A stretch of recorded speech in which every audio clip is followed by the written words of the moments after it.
Assalamualaikum warahmatullahi wabarakatuh. Bertemu lagi dengan saya Suryo Diningrat Huta Barat. Adapun materi kita hari ini adalah belajar ilmu gaib. Bismillah. Sahabat-sahabat Nusantara yang sangat saya hormati dan sangat saya sayangi, belajar ilmu gaib bukanlah sesuatu yang sulit, tetapi juga bukanlah sesuatu yang gampang.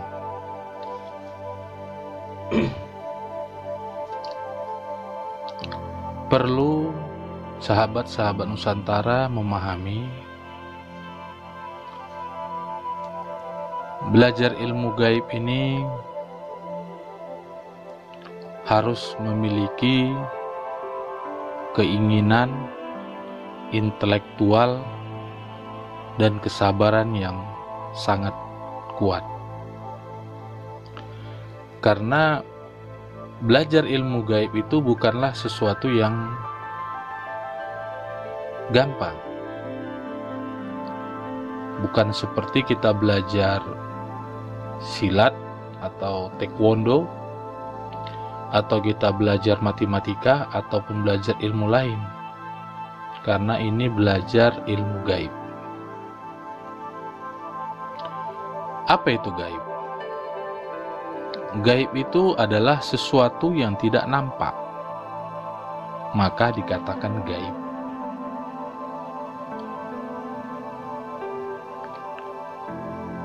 Jadi gaib ini ada dua. Satu memang gaib kita pelajari. Yang kedua, gaib memang dia sudah memiliki talenta atau namanya bakat dari lahir.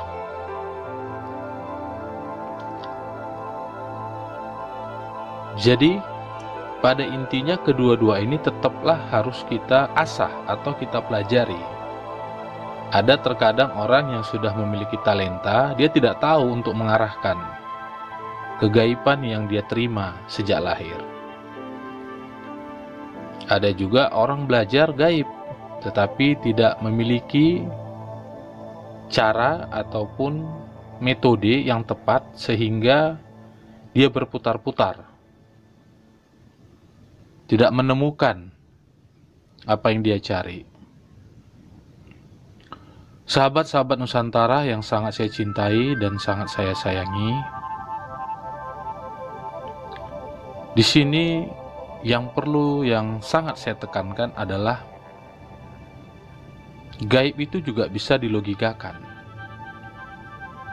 Dalam arti logikakan itu adalah kita berpikir seirama dengan perjalanan proses daripada gaib itu sendiri. Saya ambil satu contoh. Handphone. Kita telepon antar kota, antar provinsi, antar negara. Hanya bermodalkan telepon, tapi kita bisa berkomunikasi. Bisa kita melihat orangnya langsung. Ini kan sebenarnya juga gaib. Artinya apa? Gaib itu adalah frekuensi. Makanya beberapa channel YouTube saya ada pembahasan tentang frekuensi gaib. Nah, malaikat itu juga gaib, frekuensinya berbeda.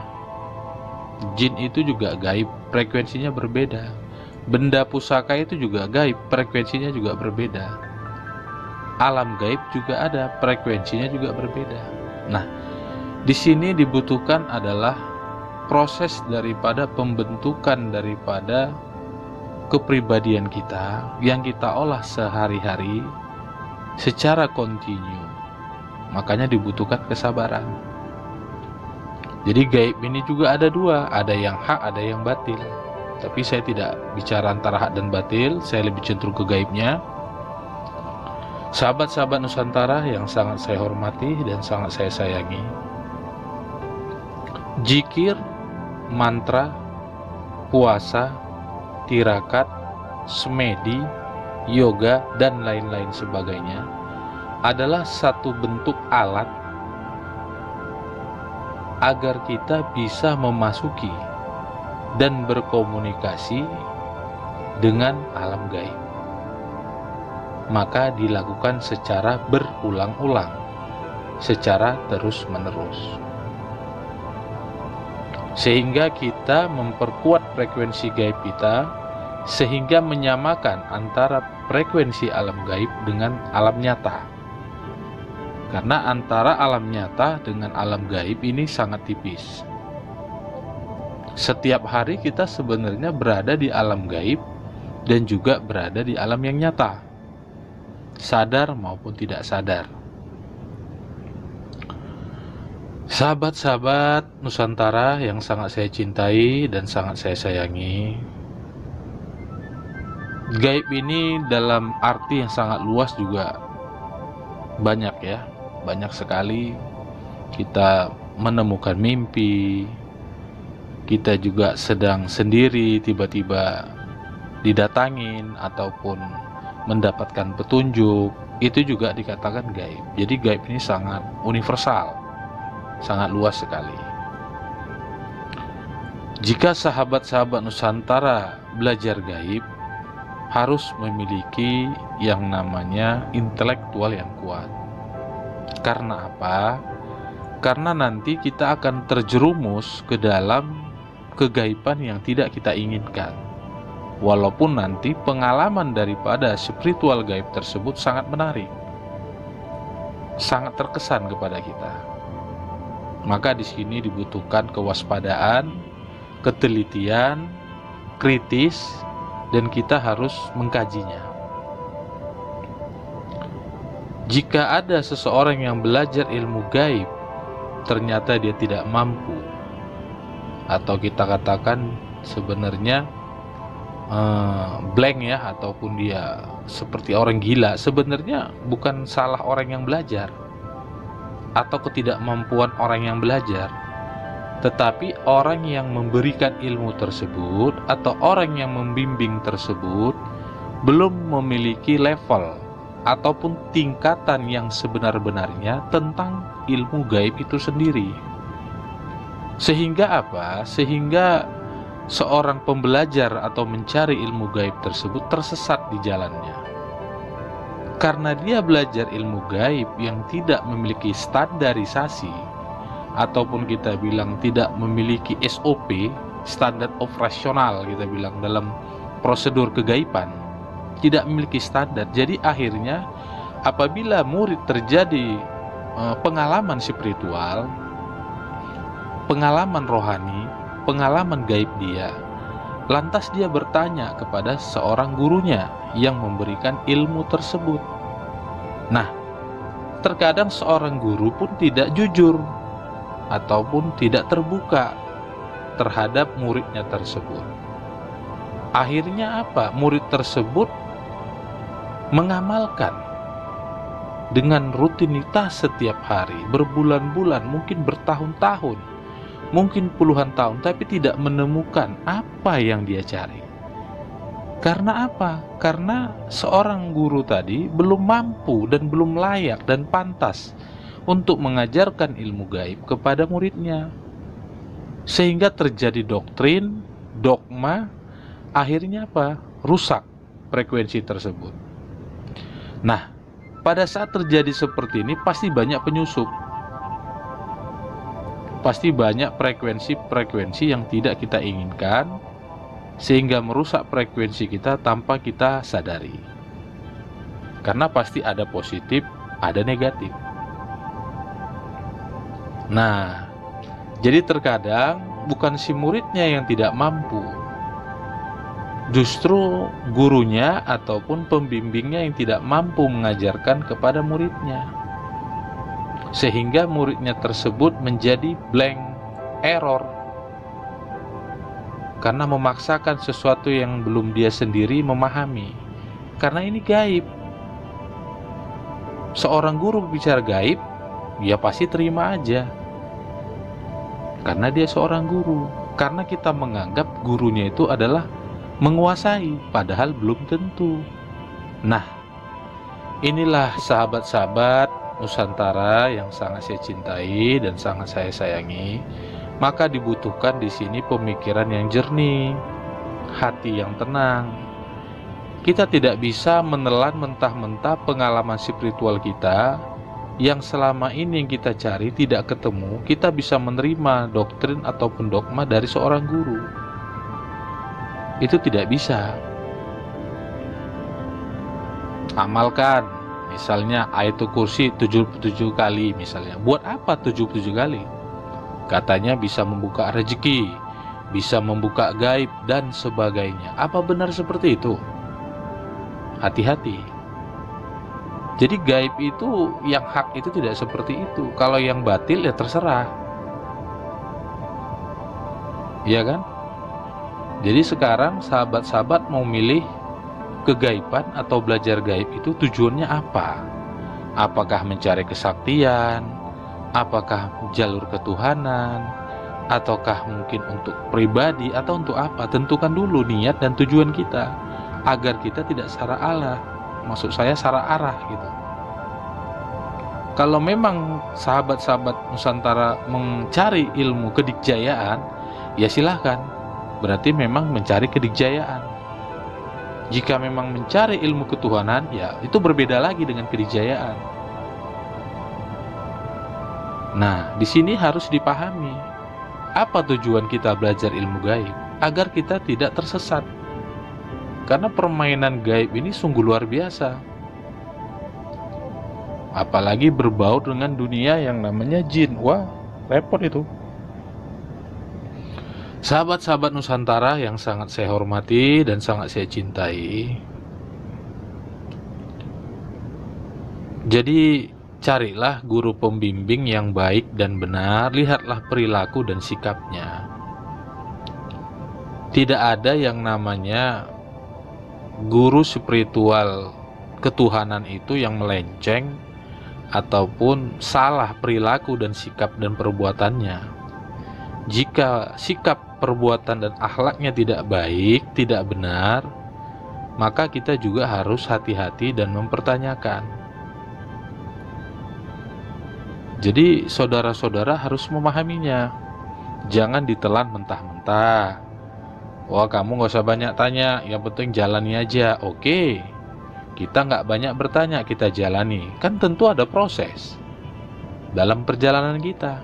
Apa proses tersebut? Pada saat terjadi proses tersebut, tentu kita bertanya kepada sang ahlinya. Jika sang ahli tidak bisa menjabarkan daripada proses daripada kita lakukan, berarti dia tidak benar. Berarti dia tidak mengerti apa yang diajarkan kepada kita. Ini yang akan membahayakan diri kita. Biasanya seorang guru ataupun pembimbing spiritual atau kegaiban tersebut tentu dia pahami dan bisa menjabarkan secara detail maksud daripada proses daripada perjalanan spiritual kita. Sahabat-sahabat Nusantara yang sangat saya hormati dan sangat saya sayangi,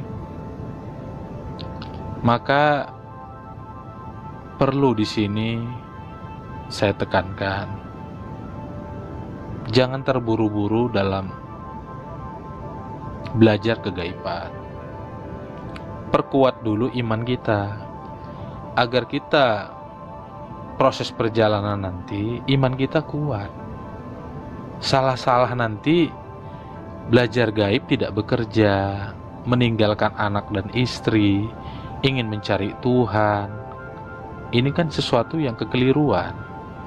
Bukan saya bilang salah, keliru dia. Memang ada proses, maksud saya memang ada proses-proses daripada perjalanan spiritual ini menyendiri, tirakat, memang suatu keharusan. Tetapi kita harus juga menyadarinya. Bagaimana kita mengolahnya? Karena kegaiban ini bukan segampang yang kita pikirkan. Jika kita tersesat di dalam proses spiritual kita, ini sulit untuk kita keluar, karena sudah merasakan kenyamanan. Apakah nyaman itu yang hak atau yang batil? Anda yang tahu, karena Anda menjalaninya. Tidak bisa kita sembarangan.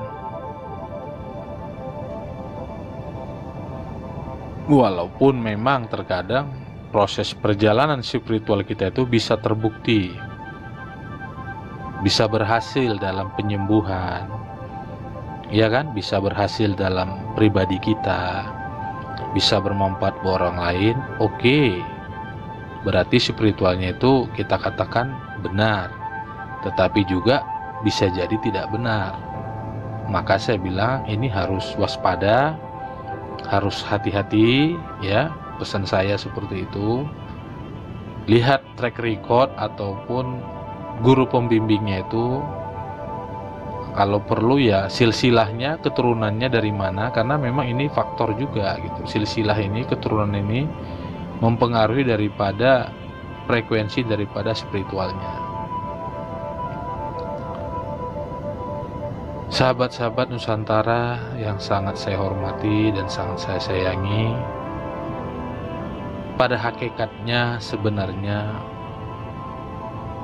belajar daripada spiritual ini adalah keyakinan kita kepada diri kita sendiri. Kembalinya ke situ. Jika kita meyakini akan diri kita dan tidak ada sedikit pun kegoyangan, keraguan, dan kita selalu konsisten pada diri kita sendiri, tentu kita akan diberikan Tuhan petunjuk.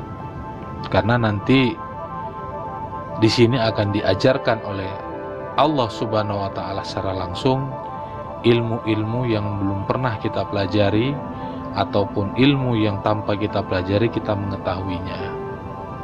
Jadi sebenarnya tujuan dari belajar daripada ilmu gaib ini mengetahui gaib itu sendiri. Gaib itu sendiri ada pada diri Anda sendiri. Seorang guru pembimbing punya batasan wilayah masing-masing. Belum tentu dia bisa masuk ke dalam pribadi kita. Bisa jadi kita yang menemukan rahasia daripada spiritual itu sendiri, sementara guru kita tidak. Ini bisa kebalik malahan. Ini tambah parah lagi, muridnya udah sampai, gurunya belum. Nah ini yang banyak kejadian. Karena apa? Karena kebodohan gurunya, ketidaktahuan gurunya. Dia memaksakan untuk menceritakan, membongkar gaib tersebut, sehingga gaib tersebut dia anggap benar oleh dia. Yang terjadi muridnya menyeleweng. Bisa juga nanti yang diajarkan gurunya sendiri salah, muridnya malah benar. Ada juga yang seperti itu. Maka ini memang suatu riskan sekali ya kan, sensitif sekali saya bicara tentang kegaiban ini. Maka waspadalah, hati-hatilah, jangan sampai kita terjebak di dalam frekuensi kita sendiri, nanti akhirnya kita blank sendiri. Bukan berarti juga belajar gaib itu sesuatu yang sulit, maka dibutuhkan ketelitian, waspada, hati-hati, merenung dan berpikir adalah kuncinya. Tetap kita percaya kepada diri kita sendiri, karena berdasarkan sejarah pun kita lihat baik guru-guru, para wali, nabi-nabi, orang-orang tua sakti dahulu juga adalah proses diri sendiri.